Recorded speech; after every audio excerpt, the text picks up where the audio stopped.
नर्मदा के जल में है। जर्मनी के साइंटिस्टों ने ये बात की। तो शरीर का रोग मिटा, ये तो ब्रह्मद्रोह है साहब। शरीर का रोग मिटा दे बड़ी बात नहीं है, लेकिन मानसिक रोग मिटा देती है साहब। जो इसके तट पर बैठकर भजन करता है, जो मां के चरणों में जिसकी श्रद्धा है, भाव है, मां के चरणों में जिसका बराबर प्रेम है, उसका मानसिक रोग भी मिटा देती है। और संक्षिप्त में मैं कहूं तो उसका हर कंकण कंकण शंकर शंकर है साहब। नर्मदा का कंकण कंकण शंकर शंकर। उसमें से जो शिवलिंग प्राप्त हो जाए तो उसकी प्रतिष्ठा, प्राण प्रतिष्ठा करने की जरूरत नहीं। बिना प्रतिष्ठित वो पूजनीय है, वो पूजा के योग्य हो जाती है। तो मैं आप लोगों को कहूं कि जिसके जल में ये ताकत के पत्थर को शंकर उत्तम दे देगा, इसके जल में ये ताकत के पत्थर को शंकर बना दे और पत्थर को पूजा दे और पत्थर शंकर बन जाए। ये तो पत्थर तो जड़ है। यदि जड़ को शिव को प्रदान करने की ताकत रखती हो तो हम तो जीव है। जीव को शिव बनाने में उसको क्या देर लगे साहब। वो जीव को शिव बना देती है। लेकिन हमारी श्रद्धा, हमारा भाव, हमारा विश्वास ये तब होना चाहिए, क्योंकि पत्थर भी कई सालों तक इसके जल में लोट लगाते हैं और ऐसे लोट लगाते लगाते शिवलिंगाकार बन जाता है। तो मैं ये कहता हूं कि यदि हम भी अपनी मन बुद्धि और चित्त से इस मां के प्रेम में, इस ब्रह्मत्व में सतत लोट लगाते रहे तो जीव शिव बन सकता है, जीव शिव बन जाएगा। तो मां ये ताकत रखती है साहब। मां ये, आप ये मुझे कहो कि आप परिक्रमा वाले में देखता हूं बहुत आते हैं, आज तो कुछ नहीं है। भगो भगो, आज इतना किलोमीटर काट दिया, कल इतना किलोमीटर काटो, जल्दी परिक्रमा पूरी कर दो। क्या फायदा? फायदा क्या? सही बात है महाराज, भगते ही भगते रहते हैं, कोई आनंद नहीं मिलता भगने वाले को। आप ये बताओ कि 3,500 किलोमीटर पूरा करने के बाद आपने कुछ पाया नहीं, सही, तो फिर इसका मतलब क्या? इसका अर्थ क्या साहब? कहीं परिवर्तन आपका में हुआ नहीं, आपका मन शुद्ध हुआ नहीं, आपकी बुद्धि शुद्ध हुई ही नहीं, आपका अहंकार शांत हुआ नहीं, तो फिर परिक्रमा काहे की? हाँ, करने का क्या मतलब निकलता है उसमें? कुछ नहीं। क्यों परिक्रमा क्या करेंगे? देखो साहब, गंगा से भी पहले ये है धरती पर, है ना। गंगा बाद में आई है, पहले मां नर्मदा है। आप कहोगे बापू इसका प्रमाण है। श्रीमद् भागवत आप देखो, बलिराजा के 100वें अश्वमेध यज्ञ में भगवान वामन रूप लेकर के बलिराजा के पास 3 पैर है ना। जब 3 पैर लेते समय जो विराट बने, तो उसका एक पैर ब्रह्मलोक में, सत्यलोक में गया। ब्रह्मा जी ने अपने कमंडलों के द्वारा भगवान का ये चरण धो लिया और चरण धोने के बाद उसमें से जो प्रवाह धारा निकली उसका नाम गंगा कि नहीं जी। और वो बहुत साल स्वर्ग में ही, फिर सगर के बेटों ने 3 पीढ़ी ने तप करा और महाराज भगीरथ जी वो धरती पे ले आए। तो ये मैं ये कहता हूं कि वामन ने जब अपना रूप बढ़ाया, पैर धोया ब्रह्मा ने, तो इस समय भगवान कहां खड़े थे? बलिराजा का यज्ञ कहां हुआ था? नर्मदा जी के तट पे। जरा भागवत जरा देख लो आप, मां नर्मदा के तट पर बलिराजा ने यज्ञ करा था। गंगा का जन्म भी नहीं हुआ था उस समय, मां नर्मदा धरती पर है ऐसा। तो मैं आपको ये कहना चाहता हूं, इस भगवती का आश्रय युगों से रह रही।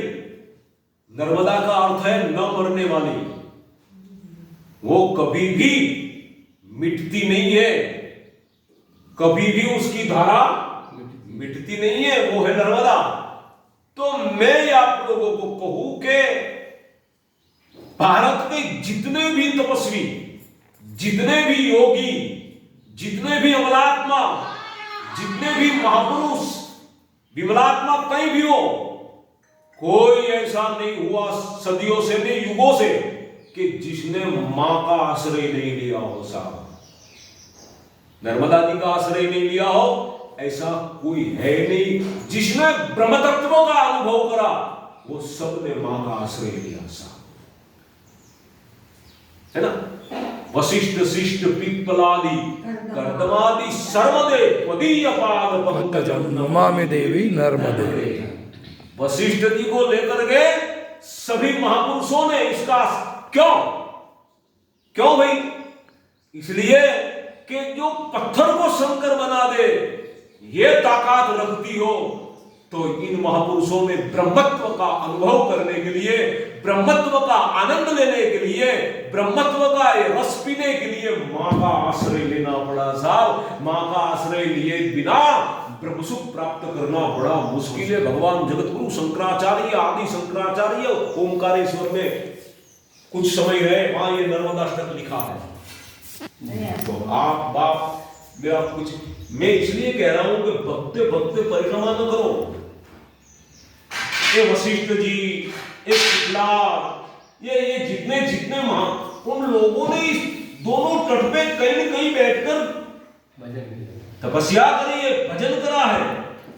तो हर एक व्यक्ति यह महसूस नहीं करेगा, लेकिन जो अध्यात्म है, जिसकी रुचि अध्यात्म में है, परमात्मा में है, भगवती के प्रेम है, तो आपको कहीं न कहीं ऐसा स्थान, कहीं न कहीं ऐसी जगह मिलेगी जहां आप बैठो तो अंदर से कहीं ऐसा शांति का अनुभव, कहीं ऐसा आनंद का अनुभव। तो ये समझना कि ये महापुरुषों ने जो भजन करा है, उसका जो वातावरण में उसकी जो असर है, वो हम पर असर कर रहा है, वो हमारे मानसिकता पर असर कर रहा है। इसलिए हमको यहाँ कहीं शांति का और आनंद का अनुभव। ऐसी जगह पर थोड़ा बैठ जाओ, ऐसी जगह पर थोड़ा भजन कर लो, थोड़ी माला कर लो, तो ये बहुत जन्म से जो मन में मैल लगा है ना, अंतकरण शुद्ध नहीं है ना, वो अंतकरण शुद्धि की ओर जाएगा और आपका मन बुद्धि चित्त पर असर करेगा। तो ऐसी जगह पर बैठकर थोड़ा भजन करना चाहिए, जहाँ शांति मिले। या तो कोई संत वहां ऐसा भजनानंदी बैठा हो, उसका भी वातावरण आप पर असर करेगा। इसलिए इस तरह से आप परिक्रमा दो तो फायदे में रहोगे, नहीं तो कहीं मतलब नहीं। और कई लोग तो घर से झगड़ा कर भी परिक्रमा में निकलते हैं, घरवाला से झगड़ा कर निकलते हैं, अहंकार के कारण। अब मैं नहीं आऊंगा, घर पे देख लो, नहीं आपको क्या हो जाएगा। तो मेरा कहना है कि परिक्रमा करते करते ऐसे महापुरुष की खुशबू, ऐसे महापुरुष की सुवास अंदर के जाओ। वो माँ आपको वो अनुभव करवाना चाहती है, माँ आपको वो देना चाहती है, और ऐसी खुशबू और ऐसी इसके भजन की वो आनंद लेकर जाओ कि घर जाओ तो आपके स्वभाव में परिवर्तन हो जाए, स्वभाव बदल जाए। आदमी का स्वभाव सुधरना बहुत कठिन है, और घर जाओ तो परिवार वालों के 4 महीना की बात आए, लेकिन उनके स्वभाव में परिवर्तन है। जो दुर्गंध आती थी अब दुर्गंध नहीं आ रही है। बेटे को लगे कि पिताजी में परिवर्तन है, घरवाली को लगे कि नहीं मेरे घरवाला में परिवर्तन है, बच्चों को लगे कि परिवर्तन है, तो वो लोग भी खुश हो जाएंगे और आपका बाकी का जीवन भी खुश हो जाओगे, आनंद से रहोगे। ऐसी परिक्रमा आप करो तो परिक्रमा में फायदा होगा। और ओंकार से उठाई, और कहाँ पूरी करोगे? ओंकार पूरी करोगे। इसका मतलब समझ में आया? नहीं आया? हाँ, तो इसलिए मैं कह रहा हूँ कि परिक्रमा एक भेड़िया गई तो दूसरी भेड़िया गई, तीसरी भेड़िया गई। ऐसी परिक्रमा से कोई फायदा नहीं। ओंकार से उठी, और ओंकार माँ परिक्रमा करने वाले को ये समझाना चाहती है कि मेरी परिक्रमा के द्वारा आपको ये संदेश लेना है, आपको ये समझना है कि केवल आप ही नहीं, दुनिया का, संसार का हर जीव परिक्रमा करता है। ऐसा हर जीव 84 लाख की योनि में हम घूम रहे हैं, वो परिक्रमा नहीं है? घूम रहे हैं ना हम भी, कभी पशु में, कभी पक्षी में, कभी इधर, कभी, तो ये परिक्रमा तो है। तो हमारी परिक्रमा कहां से चालू हुई? हमारी शुरुआत कहां से चालू हुई भाई? संसार में आने की। ईश्वर अंश जीव अविनाशी, चेतन अमर सहज सुख राशि। ईश्वर का अंश है हम, वहां से हम निकले हैं, लेकिन कहां से आए अब भूल गए, उसका ठिकाना पता हमारे पास नहीं रहा। एक मानव शरीर में ऐसा मिला है कि जहां से आए वहां ठीक पहुंच सकते हैं, बाकी पशु पक्षी में गए, कभी उधर उधर गए तो ठिकाने पे पहुंचना मुश्किल है। इसलिए हम ऐसी जगह पे खड़े हैं। मां ये बताना चाहती है कि इस जगह से तू जहां से आया वहां पहुंच सकता है। तो मेरा कहना है कि ओंकार से उठाई और ओंकार में पूरी होगी। तो बस मेरा ये कहना है, जहां से हम निकले फिर उसको प्राप्त कर ले, उसी दिन हमारी परिक्रमा पूरी हो जाएगी। नर्मदे हर, नर्मदे हर। तो बहुत फायदे में रहोगे। चले बराबर है, तो ऐसी परिक्रमा करो। और आपने यहाँ ये सील लगाया, जहां जाओगे वहां सील लगाओगे। और क्यों लगाते होगे? इसलिए कि हमारी परिक्रमा हमको याद ही में रहे कि हम इस तारीख को वहां रुके थे, इस तारीख को वहां भोजन करा था, हमने परिक्रमा की याद ही रहे। इसलिए आप ये सब परिक्रमा में ये कर रहे हो, इसलिए आप ये परिक्रमा में सील लगाते हो। अच्छी बात है। कब तक भाई? 2, 4, 5 साल, 10 साल तक आप देख रहे, फिर भूल जाओगे इसको। आप बच्चों देखेंगे, मेरा दादा ने, मेरा पिताजी ने परिक्रमा कर दी महामारों की, ये कब तक? मैं ये कहना चाहता हूं कि आश्रमों का तो सील ठीक है जाना, लेकिन ऐसी परिक्रमा करो, ऐसी परिक्रमा करो कि मां आपके हृदय में अपना प्रेम का सील दे दे, तो जीवन भर आपका सफल हो जाएगा और आपका परिक्रमा लगाना सफल हो। ऐसी परिक्रमा को मां सील लगा दे, आपकी मन बुद्धि चित्त में मां सील लगा दे, ऐसी परिक्रमा होना। अस्तु। नर्मदे